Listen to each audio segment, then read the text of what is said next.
बच्चों नमस्कार। आप सभी का पुनः हमारे YouTube चैनल दीक्षा पाठशाला में स्वागत है। बच्चों आज हम इस वीडियो में क्वेश्चन नंबर 106 से पढ़ना प्रारंभ करेंगे। बच्चों ये सभी प्रश्न सभी प्रतियोगी परीक्षाओं के लिए अत्यंत ही महत्वपूर्ण हैं। इन सभी प्रश्नों के बारे में हम लोग अच्छे से तथा डिटेल्स में पढ़ेंगे और इसके पहले कि जो प्रश्न है वो हमारे पिछले वीडियो में हल करा दिए गए हैं। अब हम अपने इस वीडियो के प्रश्न को पढ़ना प्रारंभ करते हैं। तो बच्चों आज का जो हमारा पहला प्रश्न है वो है पादप विज्ञान में किसका अध्ययन किया जाता है। बच्चों प्रश्न क्या है, पादप विज्ञान में किसका अध्ययन किया जाता है। यहाँ पे 4 विकल्प दिए गए हैं। पहला विकल्प है मानव शरीर रचना का, दूसरा है पौधों का, तीसरा है मानव मनोविज्ञान का, चौथा क्या है पक्षियों का अध्ययन। तो बच्चों जो हमारा ऑप्शन सही होगा वो होगा बी वाला, यानी कि पादप विज्ञान में पौधों का अध्ययन किया जाता है। अतः हमारा जो बी वाला ऑप्शन है वो क्या हो जाएगा, सही हो जाएगा। अगला प्रश्न है माचिस की तीलियों में होता है, क्या होता है, पोटेशियम, मैग्नीशियम, फास्फोरस या फिर सल्फर। बच्चों प्रश्न को ध्यानपूर्वक सुनना और जो हम बोल रहे हैं उसे भी ध्यानपूर्वक सुनना। प्रश्न क्या है बच्चों, माचिस की तीलियों में होता है, पोटेशियम होता है या फिर मैग्नीशियम होता है या फिर फास्फोरस होता है या फिर सल्फर होता है, ऐसा क्या होता है।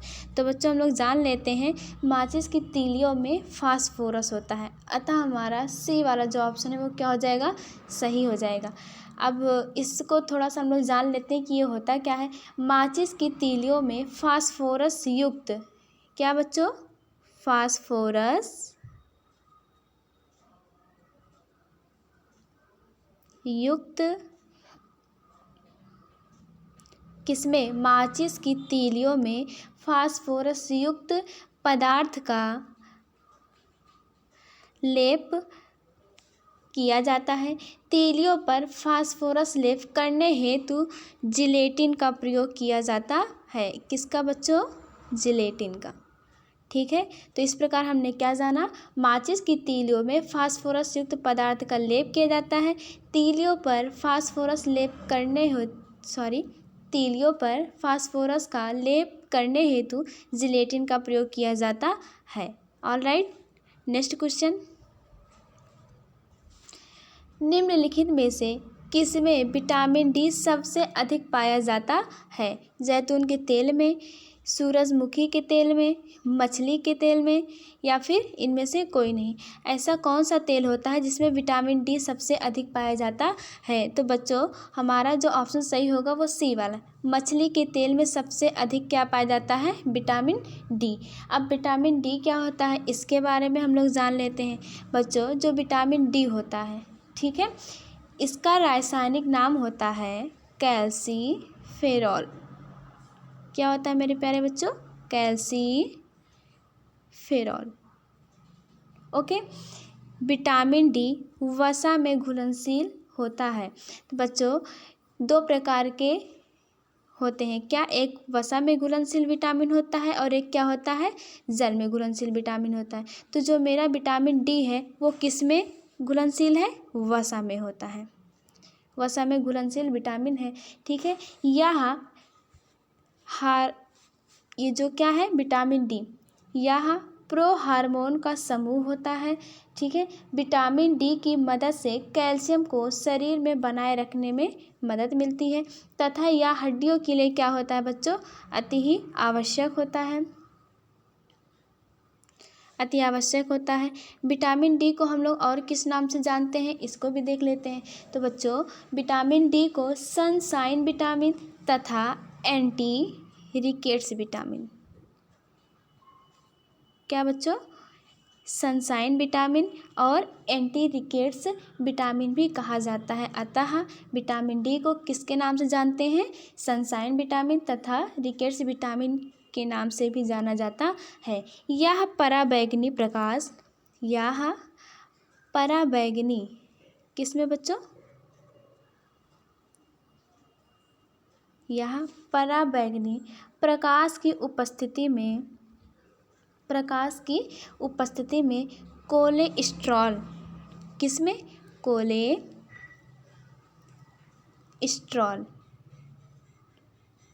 कोलेस्ट्रॉल से त्वचा द्वारा निर्मित होता है तथा विटामिन डी की कमी से, किसमें बच्चों? विटामिन डी की कमी से बच्चों में रिकेट्स, यानी कि रिकेट्स का मतलब क्या? सूखा रोग। ठीक है, बच्चों में क्या होता है? रिकेट्स नामक रोग होता है और वयस्कों में ऑस्टियोमलेशिया रोग होता है। ठीक है, तो बच्चों यहाँ पे जो हमारा ऑप्शन सही होगा वो क्या होगा? तीसरा, यानी कि मछली का तेल विटामिन डी में सबसे अधिक पाया जाता है। अगला क्वेश्चन, ऑन्कोलॉजी किस बीमारी से संबंधित है? तो बेटा जो ऑन्कोलॉजी बीमारी होता है वो हमारा कैंसर से संबंधित होता है। किससे? कैंसर से। ऑन्कोलॉजी क्या होता है इसके बारे में बात करते हैं। ऑन्कोलॉजी कैंसर से संबंधित चिकित्सा विज्ञान की एक शाखा है। कैंसर रोग कोशिकाओं की अनियंत्रित, कैंसर रोग क्या होता है बच्चों? कोशिकाओं की अनियंत्रित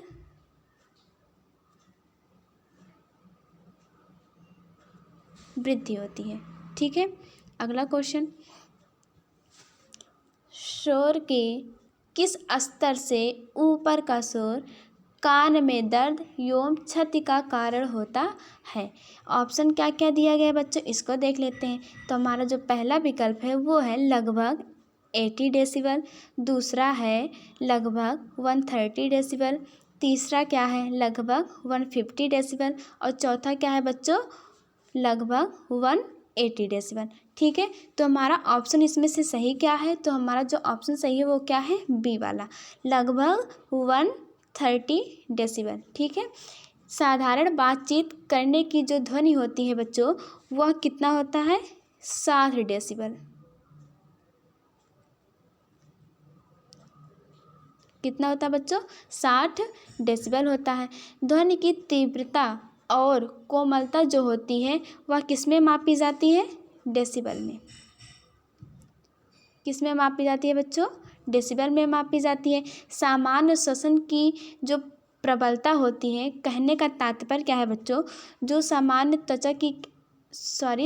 श्वसन की जो प्रबलता होती है लगभग 10 डेसिबल होती है। 10 डेसिबल होती है। ठीक है, अगला प्रश्न क्या है?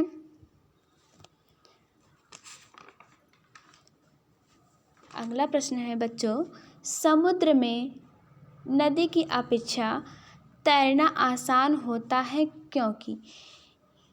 समुद्री जल भारी होता है, पहला विकल्प हो गया। दूसरा है समुद्री जल हल्का होता है। तीसरा विकल्प क्या है बच्चों? समुद्री जल गहरा होता है। और जो हमारा चौथा ऑप्शन है वो क्या है? समुद्री जल नमकीन होता है। तो बच्चों यहाँ पे प्रश्न हमारा कह रहा है समुद्र में नदी की अपेक्षा तैरना आसान होता है क्यों? वो इसलिए होता है क्योंकि जो समुद्री जल नमकीन होता है इसके कारण समुद्र में नदी की अपेक्षा तैरना आसान होता है। अब हम ये जान लेते हैं समुद्री जल नमकीन क्यों होता है। ठीक है, तो बच्चों ध्यान से सुनना, जो सोडियम क्लोराइड होता है, क्या होता है? सोडियम क्लोराइड यानी कि NaCl। ठीक है, इसको क्या बोलते हैं? साधारण नमक भी बोलते हैं। सोडियम क्लोराइड तथा अन्य लवणों की अधिकता, सोडियम क्लोराइड तथा अन्य लवणों की अधिकता के कारण समुद्री जल नमकीन होता है। समुद्री जल के नमकीन होने के कारण समुद्र जो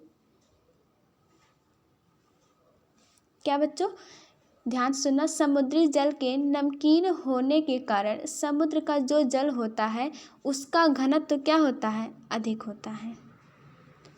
ठीक है बच्चों, उसका घनत्व अधिक होता है तथा उसमें लगने वाला उत्प्लावक बल भी अधिक होता है। इसलिए समुद्री जल में तैरना क्या होता है बच्चों? आसान होता है। ठीक है, अगला प्रश्न क्या है? जल का अधिकतम घनत्व होता है। तो बच्चों जो जल का अधिकतम घनत्व होता है वो है ऑप्शन सी, 277 केल्विन ताप पर जल का घनत्व अधिकतम होता है। ठीक है। गर्म करने पर 0 डिग्री सेल्सियस से 4 डिग्री सेल्सियस तक जल का घनत्व क्या होता है बच्चों, बढ़ता है। कहने का तात्पर्य ये है, गर्म करने पर 0 डिग्री सेल्सियस से 4 डिग्री सेल्सियस तक जल का जो घनत्व होता है वो क्या होता है, बढ़ता है। लेकिन जो उसका आयतन होता है वो क्या होता है बच्चों, कम हो जाता है। ठीक है। 0 डिग्री से 4 डिग्री सेल्सियस तक जब हम लोग गर्म करेंगे तो जल का घनत्व अधिक होता है, किंतु जो उसका आयतन होता है वो क्या हो जाएगा, कम हो जाएगा। 4 डिग्री सेल्सियस पर, इस पे बच्चों 4 डिग्री सेल्सियस पर जल का आयतन न्यूनतम होता है तथा घनत्व अधिकतम होता है। सेल्सियस से किससे,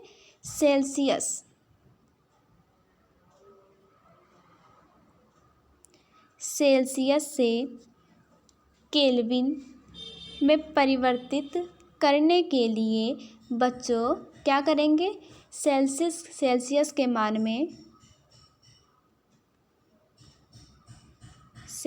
के मान में क्या करेंगे, 273, कितना बच्चों, 273 क्या कर देंगे, ऐड कर देंगे। तो यहाँ पे हमने क्या किया था, जो 0 से 4 डिग्री सेल्सियस था उसमें हमने क्या किया, 273 को ऐड कर दिया, जिससे कि हमारा क्या आ गया, 277 केल्विन ताप पर। ठीक है। तो बच्चों अगर हम लोग केल्विन तथा सेल्सियस में संबंध बताना चाहें तो क्या बताएंगे, तो हमारा जो संबंध होगा वो हो जाएगा K बराबर सेल्सियस प्लस 273। क्या हो जाएगा बच्चों, K बराबर सेल्सियस प्लस 273। ठीक है। अगला प्रश्न, सामान्य आँख के लिए स्पष्ट दृष्टि की न्यूनतम दूरी होती है। सामान्य आँख के लिए स्पष्ट दृष्टि की न्यूनतम दूरी क्या होती है बच्चों, 17 सेंटीमीटर, 22 सेंटीमीटर, 15 सेंटीमीटर और क्या है, 25 सेंटीमीटर। यहाँ पर हमारे 4 विकल्प दिए गए हैं, तो हमारा जो ऑप्शन सही होगा वो क्या होगा, डी वाला। यानी कि सामान्य आँख के लिए स्पष्ट दृष्टि की जो न्यूनतम दूरी होती है वो कितना होती है बच्चों, 25 सेंटीमीटर। ठीक है। अब हम लोग ये देखते हैं कि स्पष्ट दृष्टि की न्यूनतम दूरी कहते किसे हैं, वह न्यूनतम दूरी जिससे कोई वस्तु बिना दबाव, क्या बच्चों, स्पष्ट दृष्टि की न्यूनतम दूरी की डिफिनेशन क्या होगी, वह न्यूनतम दूरी जिसमें कोई वस्तु बिना दबाव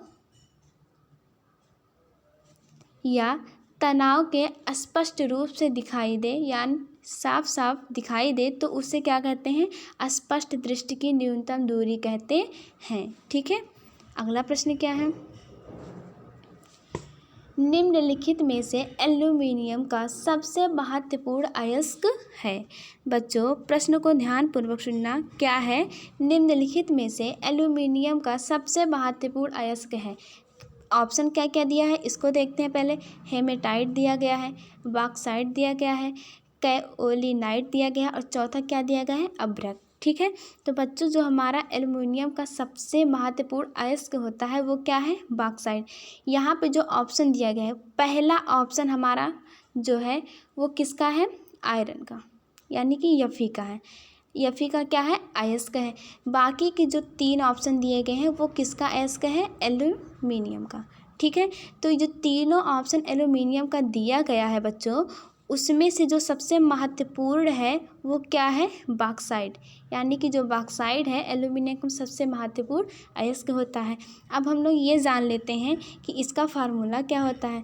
तो बच्चों जो हेमेटाइट होता है इसका फार्मूला होता है Fe2O3, Fe2O3। क्या बताया हमने अभी बच्चों, Fe2O3। ओके। अब जो हमारा दूसरा क्या है, बॉक्साइट। बॉक्साइट का फार्मूला क्या होता है इसको भी देख लेते हैं। यह एक एल्यूमिनियम का महत्वपूर्ण अयस्क है। तो जो बॉक्साइट का सूत्र होगा बच्चों वो होगा Al2O3 इंटू 2H2O। ठीक है, बॉक्साइट का फार्मूला क्या होगा बच्चों? Al2O3 into 2H2O, right. अब तीसरा जो हमारा है वो उसको देख लेते हैं।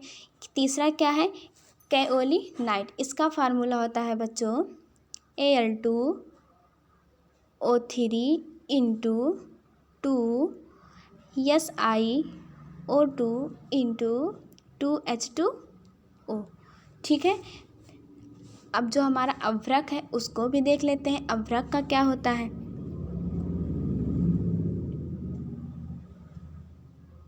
तो बच्चों जो अभ्रक का होता है वो होता है K2O into Al2O3 into 6SiO2।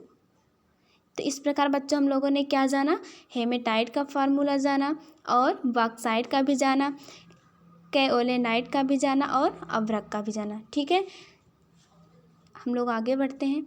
तो बच्चों अगर आपको हमारा वीडियो पसंद आए तो इसको लाइक सब्सक्राइब करना ना भूलें। ठीक है, अगला प्रश्न क्या है? खगोलीय दूरी को किसमें मापा जाता है? खगोलीय दूरी को बेटा किसमें मापा जाता है? लीप वर्ष में या फिर नॉटिकल माइल में। तीसरा है मेगा किलोमीटर में और जो चौथा है वो क्या है? प्रकाश वर्ष।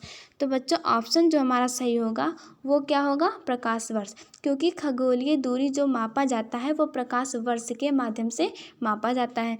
अब प्रकाश वर्ष क्या होता है इसको ध्यान से देखना। प्रकाश वर्ष होता है बच्चों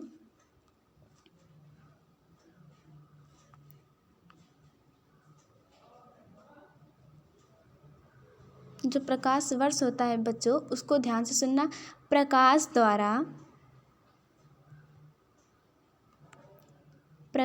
द्वारा एक वर्ष में चली गई दूरी को प्रकाश वर्ष कहते हैं तथा एक प्रकाश वर्ष बच्चों क्या होता है? एक प्रकाश वर्ष बराबर होता है 9.46। क्या होता है बच्चों? 9.46 गुणे 10⁻12 किलोमीटर। ये हमारा क्या है? एक प्रकाश वर्ष बराबर क्या होता है बच्चों? 9.46 गुणे 10⁻12 किलोमीटर होता है। ओके, अगला प्रश्न है निम्नलिखित में से कौन विद्युत आवेश का सुचालक है? तो बच्चों जो विद्युत आवेश का सुचालक है वो क्या क्या है? कांच, लकड़ी, कागज या फिर तांबा। तो जो हमारा ऑप्शन सही होगा वो क्या होगा? डी वाला।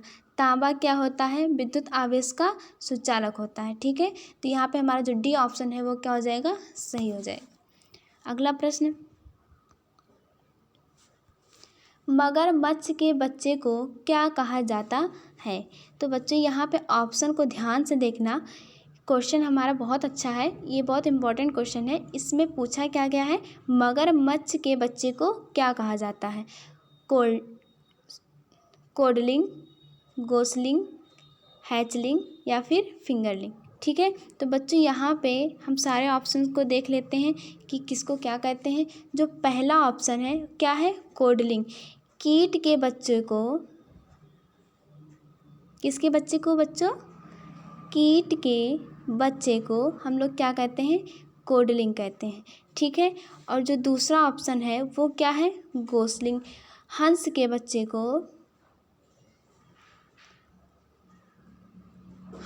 बच्चे को बेटा क्या कहते हैं? गोसलिंग कहते हैं। तीसरा ऑप्शन दिया गया है हैचलिंग। जो हैचलिंग होता है वो मगरमच्छ के बच्चे को कहा जाता है। ठीक है, और जो हमारा चौथा ऑप्शन है क्या? फिंगरलिंग। ये छोटी मछलियों को क्या कहा जाता है बच्चों? फिंगरलिंग कहा जाता है। तो इस प्रकार से जो हमारा प्रश्न था क्या मगरमच्छ के बच्चे को क्या कहा जाता है, तो वहाँ पे जो हमारा ऑप्शन सही होगा वो क्या होगा? तीसरा वाला। ठीक है, अगला प्रश्न है बच्चों निम्नलिखित में से कौन सा एक प्राकृतिक ब्लीचिंग एजेंट नहीं है? तो बच्चों यहाँ पे जो पूछा गया है प्राकृतिक ब्लीचिंग एजेंट नहीं है, वो क्या, शिमला मिर्च, यानी कि हमारा तीसरा ऑप्शन क्या होगा, सही होगा। बाकी के जो आलू, टमाटर और नींबू दिए गए हैं वो क्या है, प्राकृतिक ब्लीचिंग एजेंट होते हैं। वनली जो यहाँ पे ऑप्शन दिया गया है सी वाला, शिमला मिर्च, यही ऑप्शन हमारा सही होगा। ठीक है, ब्लीचिंग एजेंट यानी कि विरंजक, इसके बारे में जान लेते हैं, ये होता क्या है, विरंजक। ठीक है, ध्यान से सुनना, विरंजक होता क्या है, रंगीन पदार्थों से रंग निकाल कर उन्हें श्वेत यानी कि सफ़ेद करने को क्या कहते हैं, ब्लीचिंग कहते हैं। इसका जो कार्य होता है बेटा, वह ऑक्सीकरण पर आधारित होता है। किस पे आधारित होता है, ऑक्सीकरण पर। ठीक है, अगला प्रश्न है, मानव शरीर में कंठ को क्या कहा जाता है। तो बच्चों, मानव शरीर में कंठ को वॉइस बॉक्स कहा जाता है। क्या कहा जाता है, वॉइस बॉक्स।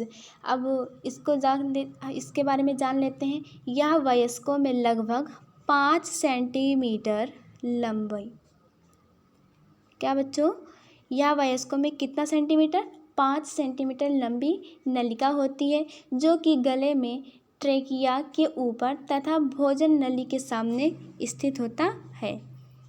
हमारा जो बच्चों अगला प्रश्न है वो इस वीडियो का अंतिम प्रश्न है, क्या है उसको भी देख लेते हैं। हार्ट रोग से कौन सा पौधा प्रभावित होता है, मटर, चुकंदर, आलू या फिर फूल गोभी। तो बच्चों, हार्ट जो रोग होता है उससे हमारा जो चुकंदर है वो प्रभावित होता है। ठीक है, जो हमारा दूसरा विकल्प है वो क्या हो जाएगा, सही हो जाएगा। चुकंदर के बारे में जान लेते हैं। यह बोरान की कमी से, किससे बच्चों, बोरान की कमी से इसमें कौन सा रोग होता है, हार्ट रोग होता है। ठीक है, अब जो मटर है इसको भी देखते हैं कि मटर का क्या होता है। जो बच्चों मटर है, मटर में मैग्नीज,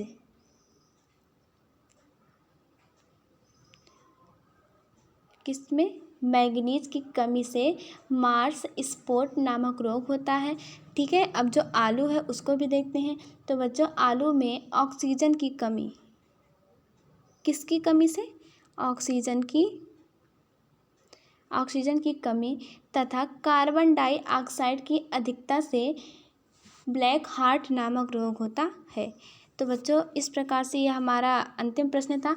अगर आपको हमारा वीडियो पसंद आया हो तो इसे लाइक, सब्सक्राइब और शेयर करना मत भूलिए। धन्यवाद।